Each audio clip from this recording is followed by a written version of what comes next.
नमस्कार दोस्तों, मैं हूं गौरव पाठक और मेंस्ट्रुएशन की तीसरी वीडियो में आपका स्वागत है।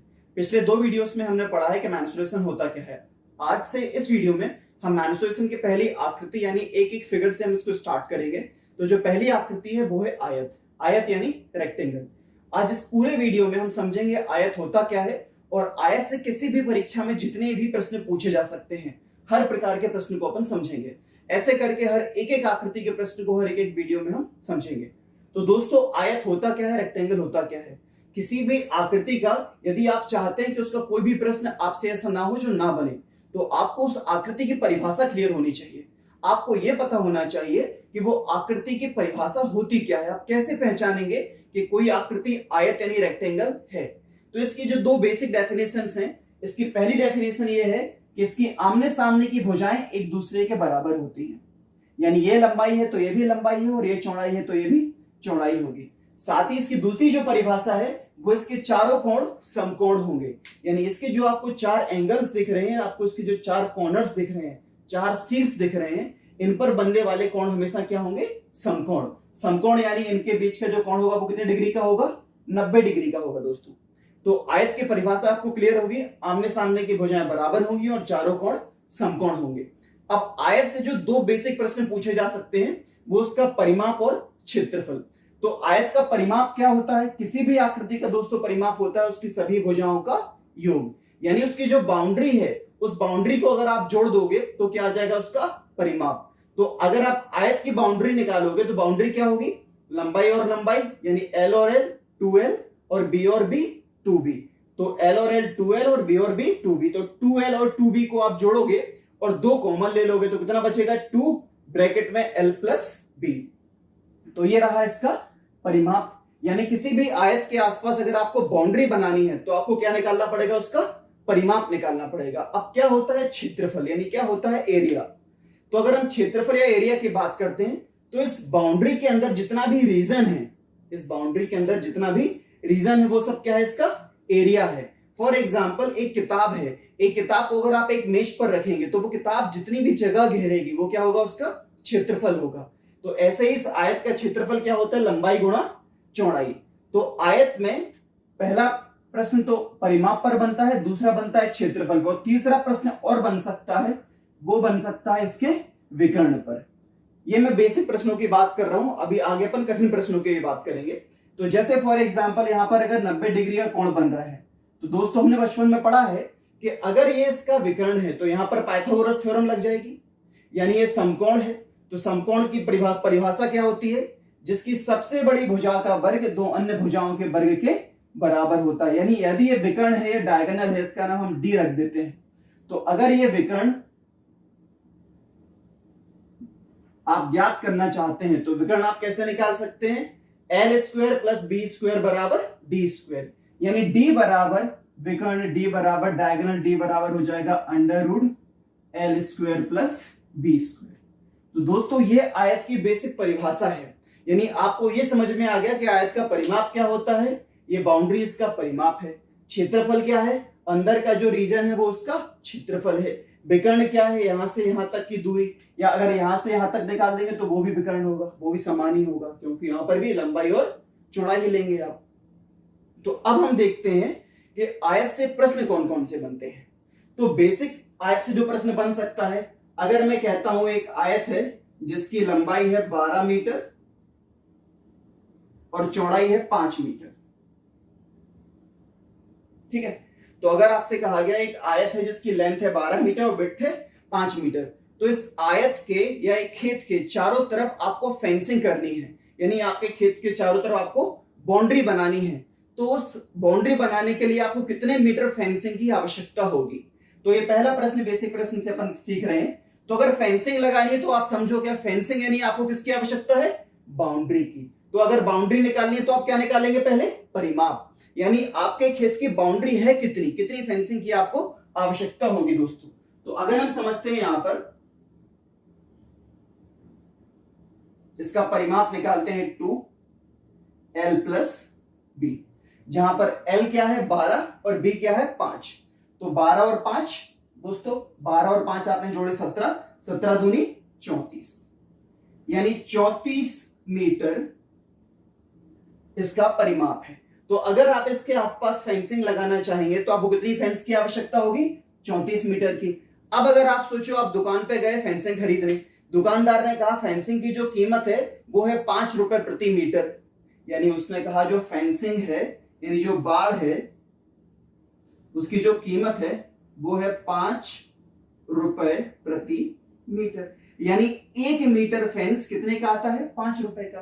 अब आपको कितने मीटर की आवश्यकता है? आपको पूरे खेत पर बाउंड्री लगानी है, तो आपको कितने मीटर की आवश्यकता होगी? 34 मीटर की।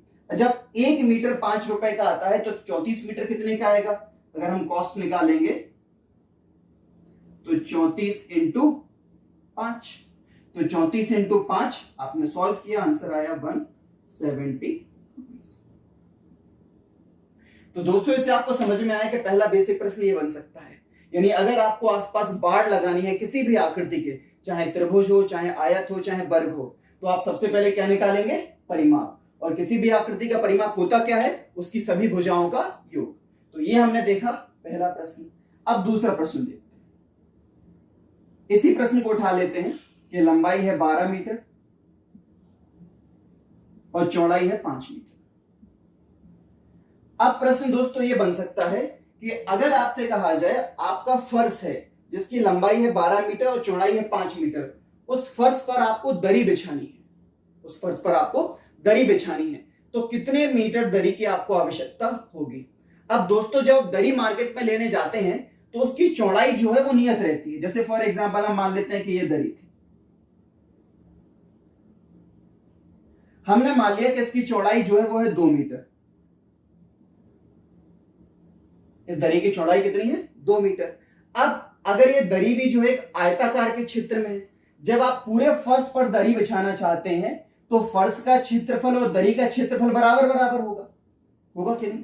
क्योंकि अगर आप फर्श पर दरी बिछाएंगे तो दरी का क्षेत्रफल और फर्श का क्षेत्रफल बराबर बराबर होना चाहिए। अब अगर आपने देखा फर्श का क्षेत्रफल आपके पास कितना है, तो क्षेत्रफल कैसे निकालते थे? लंबाई इंटू चौड़ाई। तो फर्श का क्षेत्रफल तो हो गया 12 इंटू 5 यानी 60। अब दरी का क्षेत्रफल कैसे निकालोगे? दरी की चौड़ाई तो आपको दे रखी है कांस्टेंट, कितनी है? 2 मीटर। अब लंबाई कितनी होगी? तो दरी भी एक आयत के रूप में है, तो लंबाई अपने को निकाल लेनी है कि कितनी लंबी दरी आपको लगेगी। तो आयत, ये भी एक आयत हो गया, तो इस आयत का क्षेत्रफल क्या हो जाएगा? लंबाई इंटू चौड़ाई यानी L इंटू 2। तो 12 पंचे 60, 60 को आपने 2 से डिवाइड किया तो कितना आया? 30 मीटर।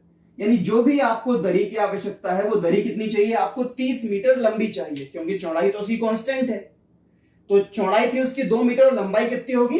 30 मीटर।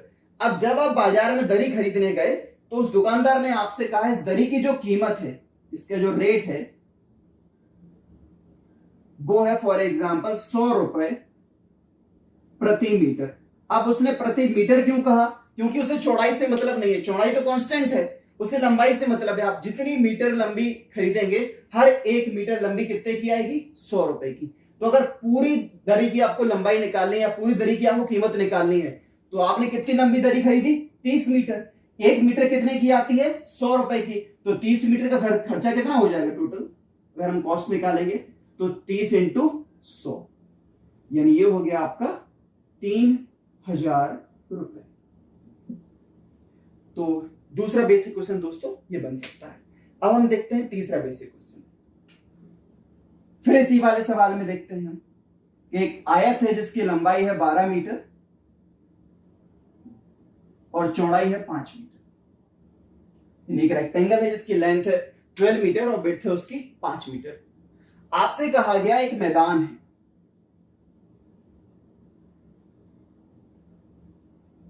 इस मैदान की लंबाई है 12 मीटर और चौड़ाई कितनी है? 5 मीटर। देखो ये तो किसी भी परीक्षा में नहीं पूछा जाता डायरेक्ट कि विकर्ण कितना लंबा होगा, तो सभी निकाल लेंगे यहां पर पाइथागोरस थ्योरम में रख के। आपको ये समझना है कि विकर्ण कब निकालते हैं, वो डायरेक्ट कभी नहीं पूछेगा विकर्ण क्या है। आपको ये देखना है कि किस क्वेश्चन की लैंग्वेज में वो विकर्ण को इंडिकेट कर रहा है। तो जब भी विकर्ण निकालना होगा, अब अगर वो आपसे कहेगा कि आप ये बताओ कि अगर इस खेत के मुझे एक कॉर्नर से डायगोनली यानी विकर्णतः दूसरे कॉर्नर तक जाना है तो मुझे कितना लंबा चलना पड़ेगा, यानी आपको एक कॉर्नर से दूसरे कॉर्नर तक जाना है तो आपको कितनी लंबाई या कितनी दूरी तय करनी होगी। तो आप समझ जाएंगे कि अब आपको क्या निकालना है, विकर्ण। अब अगर इसके और भी अलग अलग प्रश्न बनते हैं, फॉर एग्जाम्पल अगर मैं कहता हूं जो व्यक्ति यहां से यहां जाना चाहता है उस व्यक्ति की जो चाल है यानी उसकी जो स्पीड है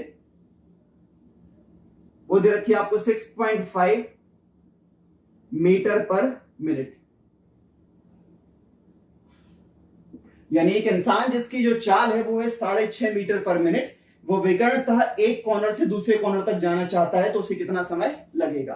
तो सबसे पहले आपको क्या निकालना पड़ेगा कि उसे दूरी कितनी तय करनी है। तो आप सबसे पहले क्या निकालेंगे, उसका विकर्ण, डायगोनल। तो विकर्ण निकालना है तो ये 12 है और ये 5 है, तो हम पाइथागोरस थ्योरम में यहां रख सकते हैं। विकर्ण डी बराबर अंडर रूट 12 का square L square plus B square है, तो 12 का स्क्वायर 144 और 5 का स्क्वायर 25। तो 144 और 25 कितना हुआ, 169। अंडर रूट 169 यानी डी की वैल्यू कितनी आ गई, 13 मीटर। इसका मतलब क्या है कि इस जो विकर्ण है इस विकर्ण की लंबाई आपने निकाल ली, कितनी है, 13 मीटर। अब आपसे पूछा यह गया है कि यहां से लेकर यहां तक पहुंचने में समय कितना लगेगा। तो जब भी आपको समय निकालना है तो हमें पता है समय बराबर दूरी बटे चाल, time equals to distance upon speed.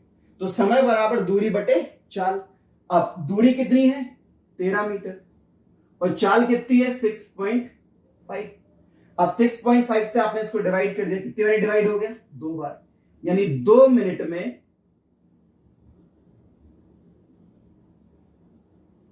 वो बंदा यहां से यहां पहुंच जाएगा।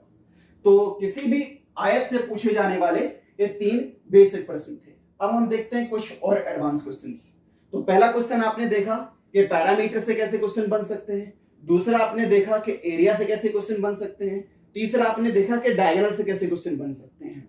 इन तीनों क्वेश्चन को आप समझने के लिए आप इसका स्क्रीनशॉट खींच सकते हैं और उसकी अपने नोट्स बना सकते हो। उस नोट्स में आप पहले फॉर्मूलास लिखिए और फिर क्वेश्चन का टाइप लिखिए, जिससे जब भी आपका एग्जाम होगा तो एग्जाम में जाते टाइम आप एक बार हर टाइप का क्वेश्चन एक एक बार देख लेंगे तो आपका प्रॉपर रिवीजन हो सकता है। तो मैं इसको मिटा के अब आगे वाले और क्वेश्चंस आपको बताता हूं।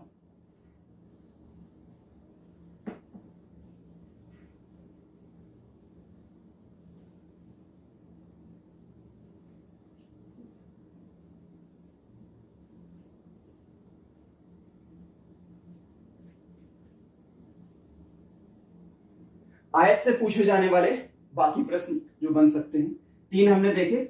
चौथा प्रकार, आयत से जो क्वेश्चन बनते हैं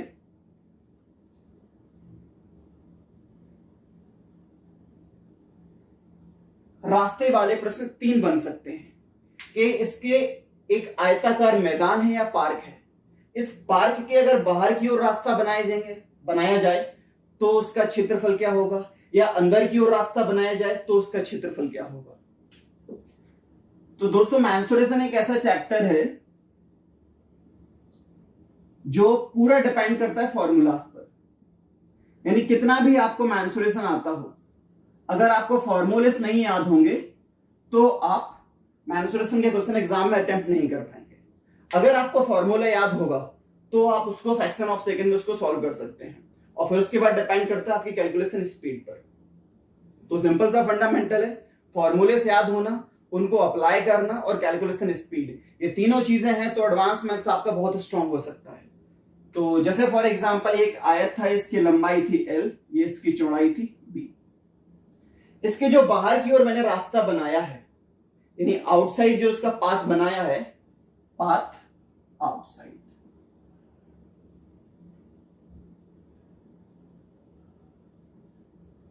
तो बाहर की ओर बनाया हुआ रास्ता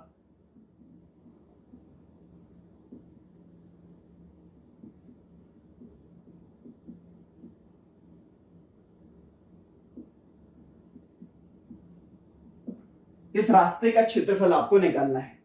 तो कभी कभी क्या होता है कि इसकी रास्ते की जो चौड़ाई है वो आपको दे रखी है, हर तरफ रास्ता ये x मीटर चौड़ा है।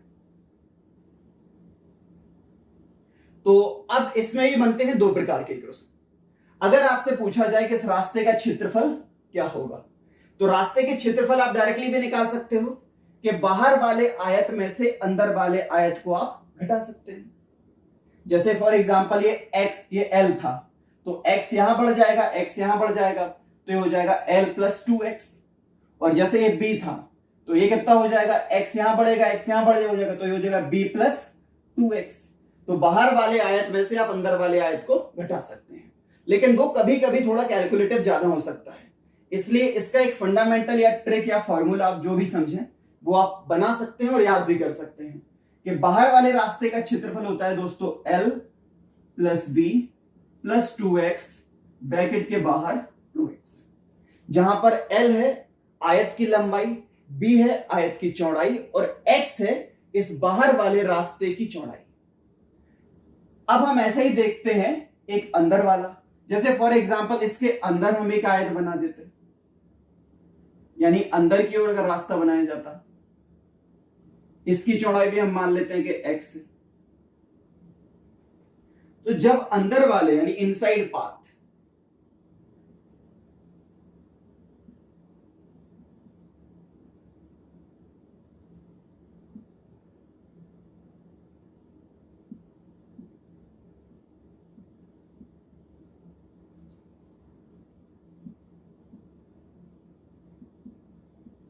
जब रास्ता अंदर की ओर था, तो जब बाहर की ओर रास्ता था तो फॉर्मूला या बेसिक या फंडामेंटल था l plus B plus 2x और ब्रैकेट के बाहर 2x।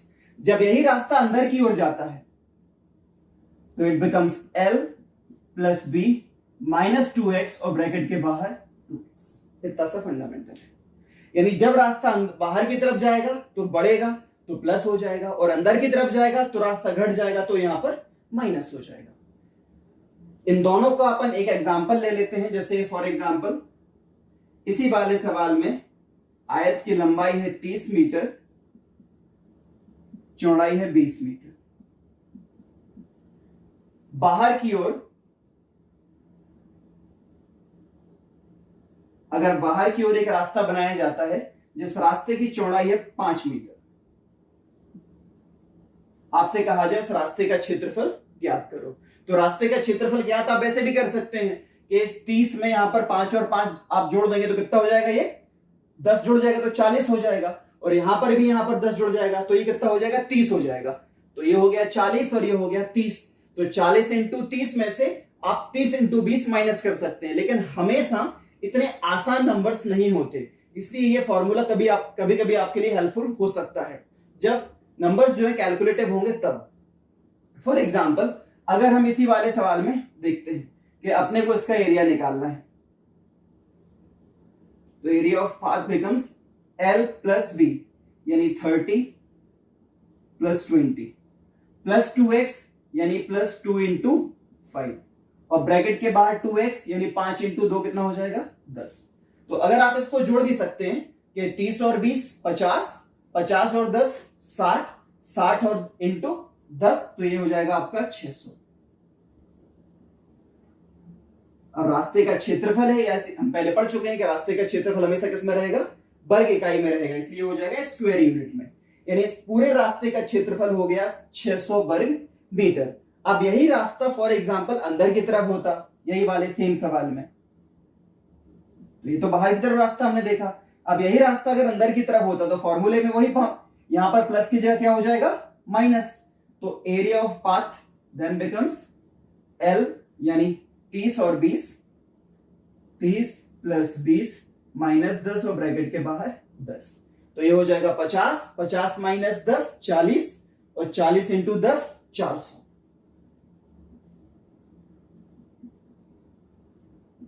तो जब बाहर की तरफ रास्ता बनाया तो रास्ते का एरिया आया 600 वर्ग मीटर, और अंदर की तरफ रास्ता बनाया तो रास्ते का एरिया आया 400 वर्ग मीटर।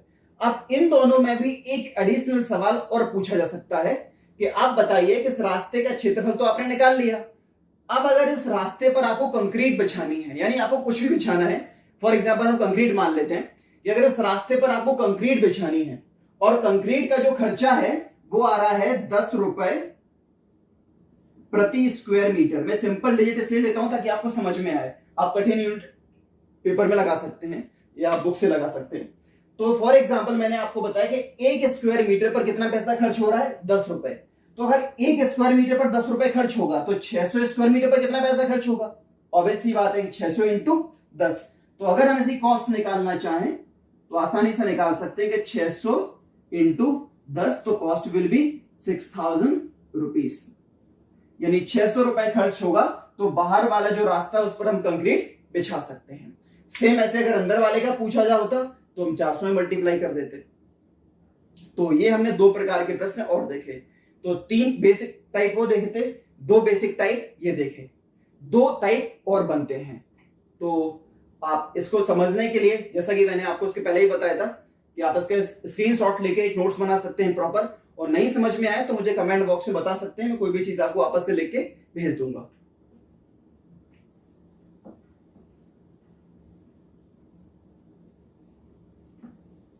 तो ये हमने 5 पैटर्न देखे रेक्टेंगल के। अब देखते हैं 6वां पैटर्न।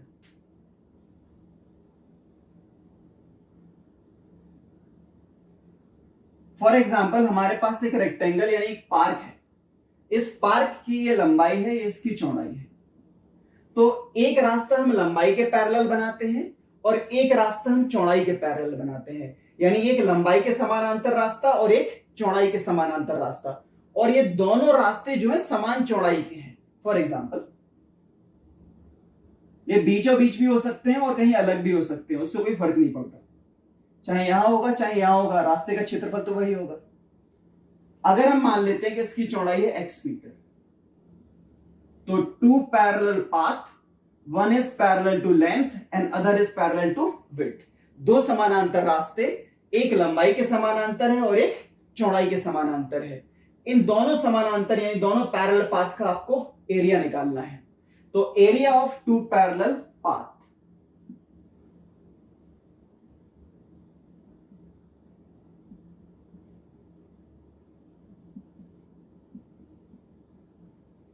दो समानांतर रास्तों का क्षेत्रफल।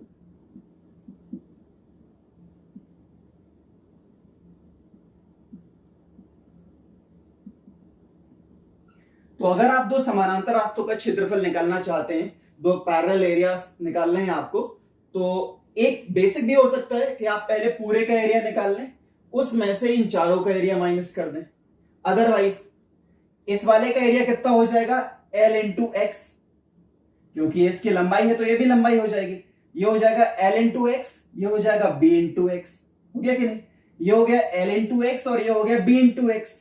और इन दोनों में इस वाले x बाई एक्स जो स्क्वायर बन रहा है, इसको आपने 2 बार कैलकुलेट कर लिया, तो L बाई एक्स और B बाई एक्स में से आप एक बार x बाई एक्स यानी x स्क्वायर को माइनस कर देंगे।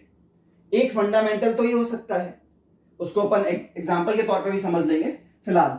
और दूसरा आप जैसे फॉर्मूले के तौर पे सीखना चाहते हैं, समझना चाहते हैं, तो ये हो जाएगा L plus B minus x और ब्रैकेट के बाहर x, जहां पर L क्या है, लंबाई, B क्या है, चौड़ाई, x क्या है, पैरेलल पाथ की चौड़ाई यानी उनकी विड्थ। हम एक एग्जांपल लेते हैं कि आपके पास एक पार्क है, ये है 100 और ये है 60। इसमें हम एक 10 मीटर का पैरेलल रास्ता बना लेते हैं।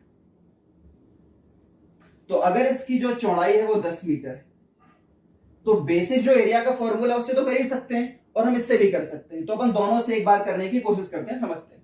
तो अगर हम यहां से देखेंगे तो इस वाले आयत में, इस वाले रेक्टेंगल में लंबाई कितनी है 100 और चौड़ाई कितनी है 10। तो इसकी पूरी लंबाई, पूरा एरिया कितना हो जाएगा 10, 100 इंटू 10 यानी कितना हो जाएगा 1000 प्लस। अब इस वाले का एरिया देखते हैं, तो इसका एरिया कितना हो जाएगा, लंबाई कितनी है 60 और चौड़ाई कितनी है 10, तो 60 इंटू 10 ये भी कितना हो जाएगा 600। अब यानी इन दोनों का टोटल एरिया कितना हो गया आपके पास 1600। लेकिन इस 1600 में आपने ये वाला जो एरिया है ये 2 बार कैलकुलेट कर लिया, यानी ये जो 10 बाई 10 का एरिया है ये हमसे 2 बार कैलकुलेट हो गया, तो हम एक बार इसको माइनस कर देते हैं। तो 10 बाई 10 यानी कितना हो गया 100, तो इसमें से 100 हम माइनस कर सकते हैं, तो ये हो जाएगा 1500। यानी 2 पैरेलल पाथ जिनका टोटल एरिया कितना हो गया 1500 स्क्वायर मीटर, क्योंकि एरिया है, याद रखिएगा, ठीक है। अब अगर हम बात करते हैं डायरेक्ट फॉर्मूले से, तो डायरेक्ट फॉर्मूले से करने का क्या तरीका है, केवल वैल्यू पुट करनी है आपको। यहां पर वैल्यू रख दो, ये कितना है 100, ये कितना है 60, तो 100 और 60 160, 160 माइनस 10 150 और 150 इंटू 10 यानी आंसर विल बी 1500। आप किसी भी फंडामेंटल से जा सकते हैं, मेरा काम बेसिक से ही बताना है और ट्रिक से भी बताना है, आप दोनों में से किसी भी एक को अडॉप्ट कर सकते हैं। ठीक है दोस्तों, तो हमने अभी तक देखे हैं 6 टाइप के रेक्टेंगल के क्वेश्चन। अब लास्ट वन एक और बचा है, उसको भी देखते हैं। इसमें भी सेम, अगर आपको कंक्रीट बिछाना हो और उसका रेट दे रखा हो तो आप मल्टीप्लाई करके कॉस्ट निकाल सकते हैं। क्योंकि समझिए किसी भी चीज पर अगर आपको पेंट करना है, पेपर बिछाना है, कंक्रीट बिछाना है, तो हमेशा समझ जाया करो कि आपको पहले क्या निकालना पड़ेगा, उसका एरिया निकालना पड़ेगा। और अगर बाउंड्री बिछानी है या बाउंड्री लगानी है या फेंसिंग करनी है तो क्या निकालना पड़ेगा आपको, पैरामीटर। नेक्स्ट रेक्टेंगल का ऑलमोस्ट लास्ट, हालांकि कुछ भी लास्ट नहीं होता, इससे भी बहुत सारे डायमेंशन बनाए जा सकते हैं। फिलहाल जो बेसिक टाइप है वो तो मैंने आपको सारे बता ही दिया, 7 टाइप होते हैं रेक्टेंगल में। अब फॉर एग्जांपल आपसे कहा गया एक रेक्टेंगल है जिसके डायमेंशंस हैं 250 बाय 150, यानी लंबाई है 250 मीटर और चौड़ाई है 150 मीटर। अब आपसे कहा गया कि इस पूरे फर्श पर आपको स्क्वायर शेप की टाइल्स बिछानी है, यानी आपको टाइल्स बिछानी है स्क्वायर शेप की। तो मिनिमम कितनी टाइल्स बिछानी होगी? अब मिनिमम का मतलब क्या हो गया कि बड़ी से बड़ी टाइल्स। अब मैक्सिमम तो हो नहीं सकती, कितनी छोटी हो सकती कोई डिसाइड नहीं कर सकता, लेकिन मिनिमम आप निकाल सकते हो। तो अगर आपसे कहा जाए कि इसमें स्क्वायर शेप की टाइल्स बिछानी है पूरे में, तो आपको कितनी टाइल्स बिछानी पड़ेगी? तो आपको ये जो स्क्वायर शेप की एक जो आपका वर्ग बन रहा है, जो एक आपका स्क्वायर बन रहा है, आपको इस स्क्वायर का एरिया निकालना है। तो एरिया निकालने के पहले सबसे पहले आपको निकालनी इसकी साइड। तो ये जो स्क्वायर है इसकी हम साइड मान लेते हैं ए। ये आपके नोट्स के लिए ज्यादा इजी रहेगा कि जब भी आपको स्क्वायर की साइड निकालनी हो तो A will be HCF of L and B, यानी इसकी जो साइड होगी वो साइड क्या होगी, इन दोनों का HCF, इन दोनों का मासापा, इन दोनों का महत्तम समापवर्तक या इन दोनों का हाईएस्ट कॉमन फैक्टर। तो आप इन दोनों का हाईएस्ट कॉमन फैक्टर निकालेंगे, तो आप निकालेंगे 250 एंड 150 का HCF। तो जब हम 250 और 150 का HCF निकालेंगे तो HCF विल बी 50। यानी ये जो एक स्क्वायर बनेगा, इस स्क्वायर की एक साइड कितनी होनी चाहिए, 50 होनी चाहिए। तो 250 और 150 का HCF कितना आ गया, 50। अब आप समझ गए कि 50 का मतलब ये कि इसकी एक साइड कितनी होगी, 50। अब अगर एक साइड 50 है तो स्क्वायर का एरिया कितना हो जाएगा, तो स्क्वायर का एरिया हो जाएगा 50 इंटू 50, स्क्वायर का एरिया लंबाई इंटू चौड़ाई। तो एरिया ऑफ 1 स्क्वायर यानी एक वर्ग का क्षेत्रफल हो जाएगा 50 इंटू 50।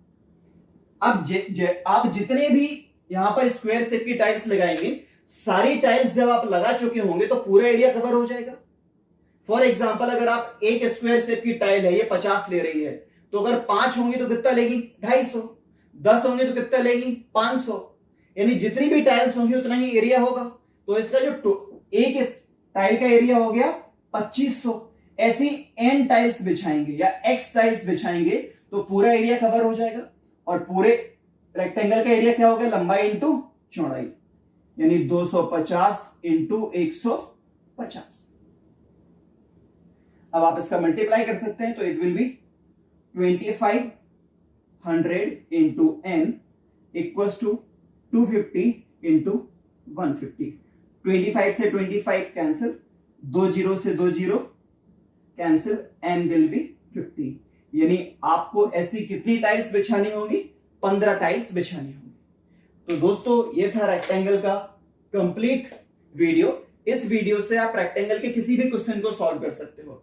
ऐसे ही कल हम पढ़ेंगे स्क्वायर और पैरेललोग्राम के सभी क्वेश्चंस को, यानी स्क्वायर और पैरेललोग्राम में कितने क्वेश्चंस बन सकते हैं, ये क्वेश्चंस आपको करना क्या है, इनके स्क्रीनशॉट खींच के अच्छे प्रॉपर नोट्स बनाने हैं, ताकि कभी भी आपको, अभी तो समझ में आ ही गए होंगे, एग्जाम के टाइम पे एक बार आपको बस केवल इनको देख लेना है। इससे क्या रहेगा कि आपका प्रॉपर रिवीजन हो जाएगा और आप एग्जाम में किसी भी क्वेश्चन को छोड़ेंगे नहीं। होता क्या है, एग्जाम टाइम पे हम कभी कभी ऐसी चीज भूल जाते हैं जो हमें बहुत अच्छे से आती होती है। इसका रीजन ये होता है कि हमारा प्रॉपर रिवीजन नहीं हो पाता, और रिवीजन तभी हो पाएगा जब आपके नोट्स प्रॉपर होंगे। Thank you so much guys, अगले वीडियो में फिर मिलेंगे।